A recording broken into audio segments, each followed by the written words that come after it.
به حوالی مکاربن چهار سر بکن جار کدنه اما لنیرنا و گودار بکن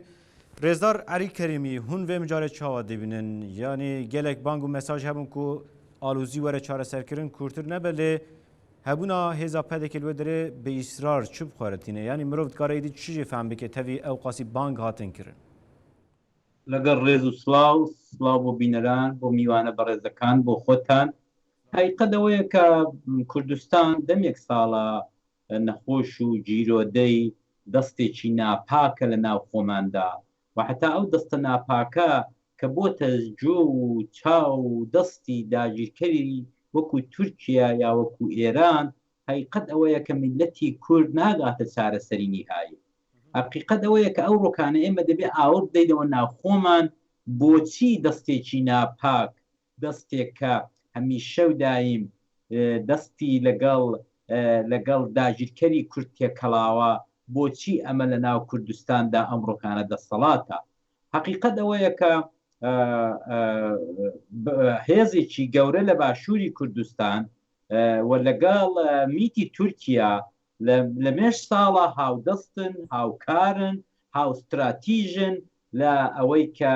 نەهێڵن لە هیچێک لە پارچەکانی تری کوردستان کورد بگاتە قۆناغێکی ئارام بگاتە خۆشگوزەرانی بگاتە ئەوەی کە بەیەکەوە بژین بە ئاشتی بۆیە ئەم هێزا بەڕێی من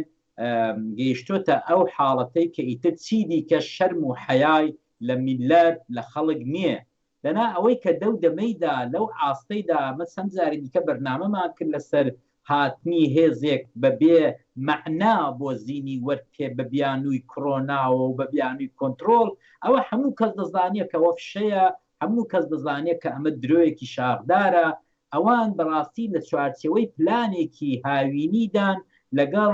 میتی تورکیا لەگەڵ سوپای خوێنڕێژی تورکیا کە بێن و بەڕاستی کێشەکە تەنیا پەکەکە و قەندیل و زینی وەرتەیە ناوچەی میدیا نییە حقیقەت ئەوەیە کە ئەوان لە مێژە پلانی ئەوان هەیە کە باشووری کوردستان وەک چۆن لە ئیفرین کردیان و بێن نەژێر کۆنتترۆلی خۆیان و سەرانی تورکیا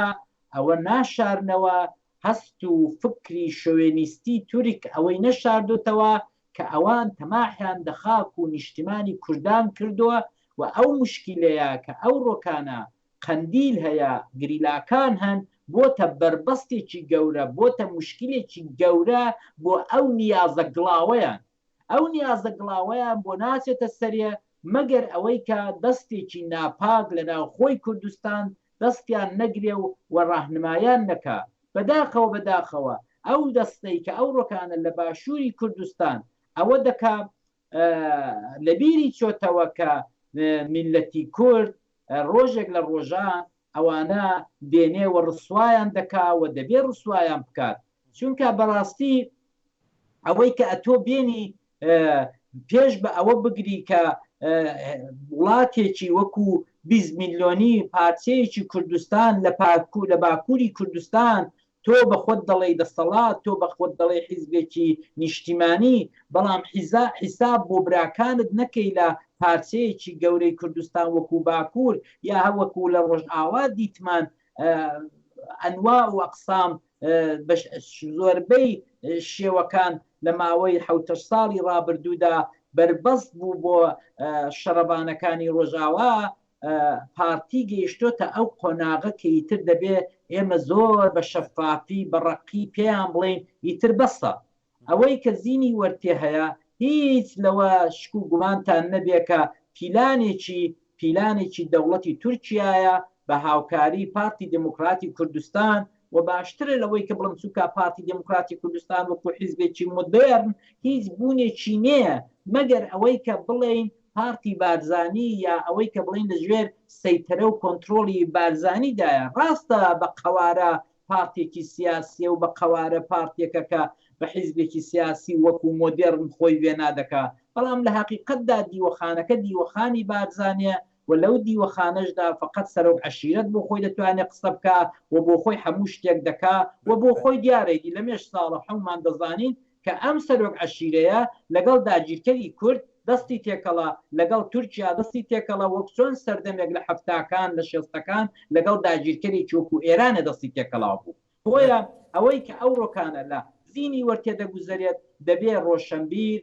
نوخبە خەڵکی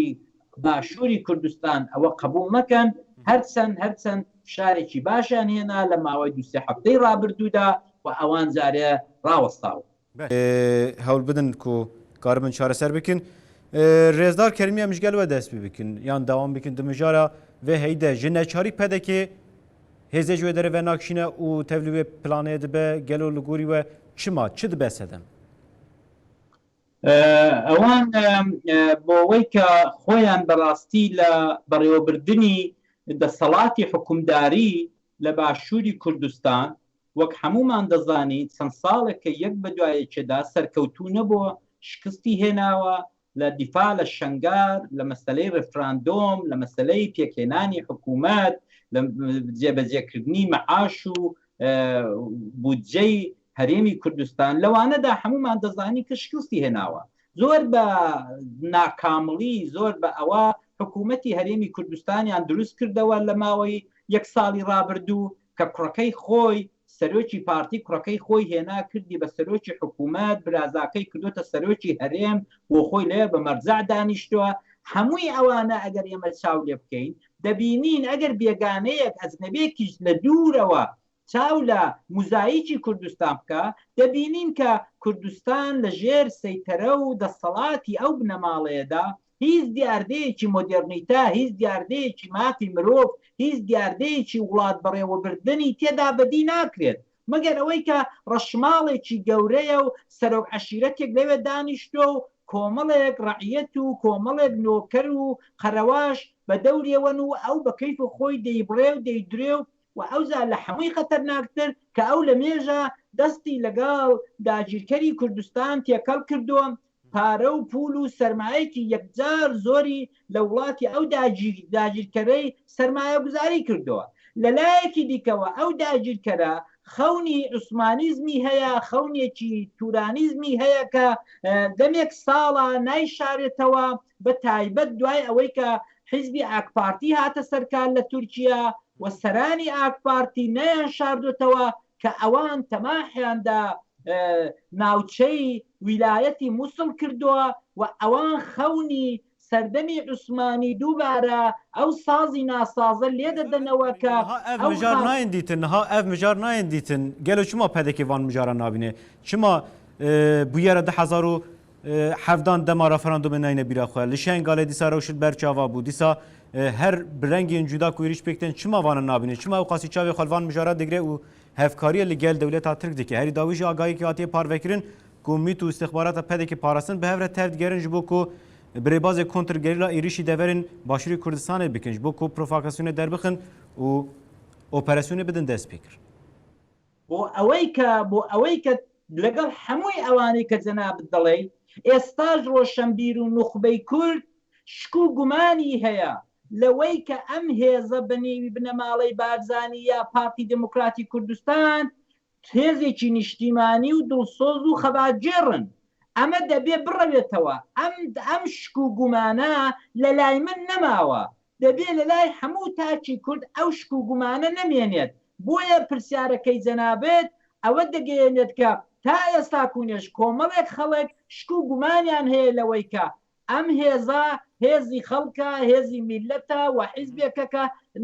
بۆ بەرژەوەندی میلەت کار دەکا نەخێر ئەمە حەقیقەتێکە کە ئەوانە هیچ هەستێکی کوردایەتی هیچ هەستێکی نیشتیمان پەروەری هیچ ئەجێندایەکی هیچ استراتیژێکی کوردایەتی و نیشتیمان پەروەری و سربەخۆیی کوردستان لە لای وان وجودی نییە لە لای وان بەرژەوەندی خاک نیشتیمان هەموو شتێک ئەو چەند کەسەی ئەو بنەماڵە بچووکەیە کە پێی دەڵێن بارزانی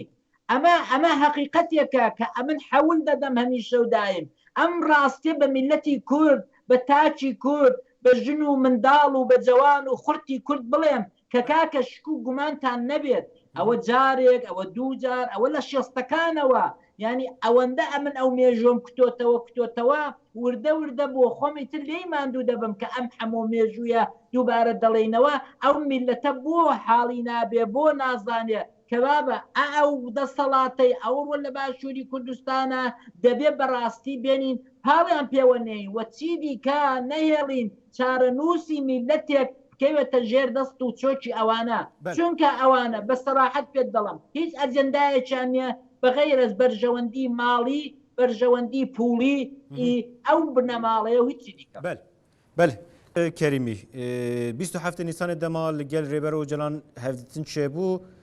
یانیش بۆ چارەسەریەژی مەساجێکی دا بەحسە پرۆتۆکۆلە هەشتی و دیان هاتەکردن لە پشتی وێژی تشتێک نهاتەکردن تەوی کورایدارین کەجێکی پێکێ داخوێنیدان گوتن و دەوێ ئەv وەرە چارەسەرکردن و ئەم ئامادەنە لێ تشتێک سەر ئەردە ناخویە و هینە زیێدەتر هەبوون و تەفگەرە پەدەکە لە زیینەوەرتێ دەوام دەکە یعنی چما تشتێک نهاتە گوێرتن گەل و نیەتێکی گوێرتنێ دخویە لە گۆری وە چونکە دەبێ ساغ بین دەبێ زۆر لەسەر ئەوە یەکگرتوو بین کە هیچ شتێک هیچ ڕێفراندۆمێک هیچ دەوڵەتێکی کوردی هیچ سربەخۆیەک هیچ یەکێتێکی نەتەوەیی هیچ چەترێک لەگەڵ ئەو بنەماڵەیە چێنابێت من ئەو ڕۆکانە مقابلەیەکی تری من هەبوو چەند سەعات پێش لەگەڵ ئاریان تیوی بە سەراحەت ئەوەم پێگوتن کە ئەو پیلانەی کە ئەم ڕۆکانە پارتی لەگەڵ میتی تورکیا لە باغدینان کۆبوونەوەیان کردو چون جلی گریلای پەکەکان هێناوە و خەریکن موعامەرەیەکی پیسی قێزەون دەکەن بە ناوی پەکەکەوە دەچنە هێرش دەکەنە سەر نەتەوەی تورکەمان دەچنە سەر ئاسایش بۆ ئەوەی کە گریلای پەکەکە بەدنێو بکەن ئەمە بەغەیر ئەز موعامەرە و کۆمپلۆیەکی قێزەون دەبێ هیچ شتێکی دیکەنێت سەدان نمونەمان ئەم میلەتە دەبێت چاوی بکاتەوە بەڕێی من لە پێش هەموواندا ڕۆشنبیر نوخبە هێزگەلی وەکو پەکەکە وەکو یەکێتی نیشتیمانی وەکو گۆڕان وەکو دموکرات وەکو هەموو هێزەکانی ڕۆژاوا و ڕۆژهەڵات دەبێ بێن ئیتر چیری کە خۆیان نەخەڵەتێنن خۆیان فری و نەدەن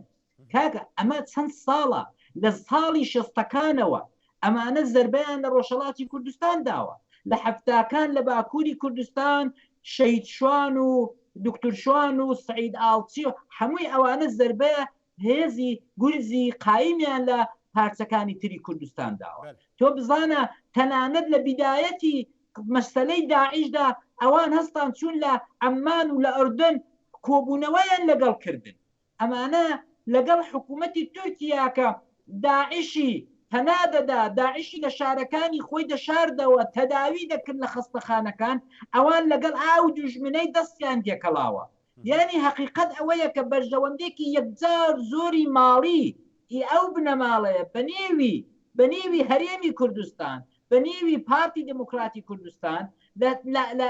لە تورکیا لە ژێر چۆکی دەسەڵات و میتی تورکیادایە بۆ باراستنی ئەو بەرژەوەندەی ئەوانە هەموو کارێک دەکەن یعنی بە عیبارەتێکی دیکە بە بۆچوونێکی دیکە ئەوە تورکیایە کە سیاست و دوا ڕۆژ و استراتیژی پارتی دموکراتی کوردستان دادەڕێژێ نەک بۆ خۆیان و بۆ خۆشیان خۆیان فریوی ئەوە داوەکە ئەوانە لەگەڵ تورکیا یەکن حقیقەت ئەوەیە کە هەمووی کورد دەزانێ تورک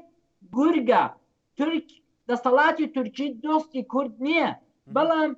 ئەوەی کە ئەوان بۆیان دەسێتە پێشێ ئێمەمانانی کە ساغ نەبووینەوە دووبارە دەیڵێنەوە دووبارە حەول دەدەین با بچین بەرەو ئاشتی با بچین بەرەو ئەو هێزە بێنینەوە لای خۆمان کاک ئەو هێزە نایەت بەڵێ ڕێزدار کەریمی بەڵێ ڕێزدار کەریمی کورد لە سەر مژارە لە هەف دەکەن دەولەتا ترک دژمنە گەلێ کوردە ڕەوشێن کو دەردەکەون چ لە ڕۆژاوا چ لە باشوور چ لە باکوور چ وشروڤکارە سیاسی ji Londonê me re bi gelek spas